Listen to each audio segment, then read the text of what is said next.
تاریخ گواہ ہے کہ جب بھی دین کو نقصان پہنچا ہے تو تلوار سے کم اور منبر کی خاموشی سے زیادہ پہنچا ہے۔ جب بھی دین کو نقصان پہنچا ہے۔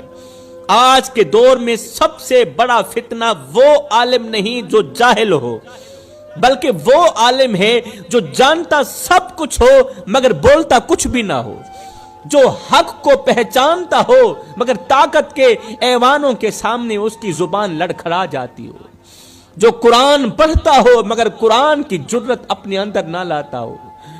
یاد رکھو، اصل عالم وہ نہیں جو کتابیں اٹھائے پھرے، بلکہ اصل عالم وہ ہے جو سچائی اٹھائے پھرے، چاہے وہ کڑوی کیوں نہ ہو، کیونکہ علم اگر کسی طاقتور کے سامنے خوف میں بدل جائے تو وہ علم نہیں غلامی بن جاتا ہے۔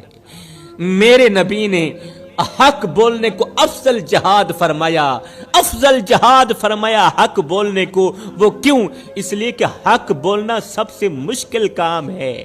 آج کچھ لوگ دین کو خوف کے ترازو میں تولتے ہیں، طاقتور کے سامنے خاموشی کو حکمت سمجھتے ہیں، طاقتور کے سامنے چپ کو حکمت سمجھتے ہیں۔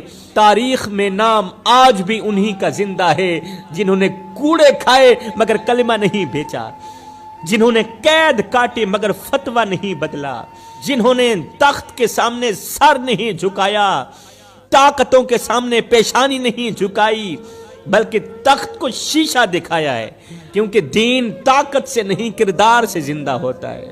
تاریخ میں ہمیشہ دو قسم کے لوگ رہے ہیں، ایک وہ جو وقت کے ساتھ بدل گئے اور وقت نے انہیں مٹا دیا، اور دوسرے وہ جو حق پر ڈٹ گئے اور وقت خود ان کے نام سے پہچانا جانے لگا۔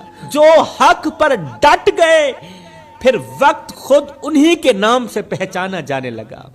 فرعون کے دربار میں خاموش رہنے والے بہت تھے مگر بولنے والے حضرت موسیٰ علیہ السلام ایک تھے۔ بابل کے بازاروں میں سچ جاننے والے بہت تھے، حق جاننے والے بہت تھے، مگر زبان سے سچ کہنے والا کوئی نہیں تھا۔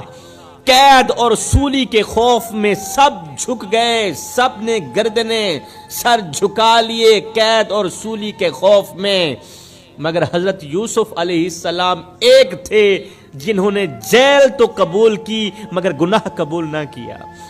یزید کے محل میں بیعت کرنے والے ہزاروں تھے، یزید کے سامنے سر جھکانے والے ہزاروں تھے، سچ جاننے والے ہزاروں تھے، مگر سچ بولنے والا ایک علی کا لال تھا۔ یزید کے سامنے سچ بولنے والا ایک فاطمہ کا لال تھا، جس نے ڈنڈکے کی چوٹ پر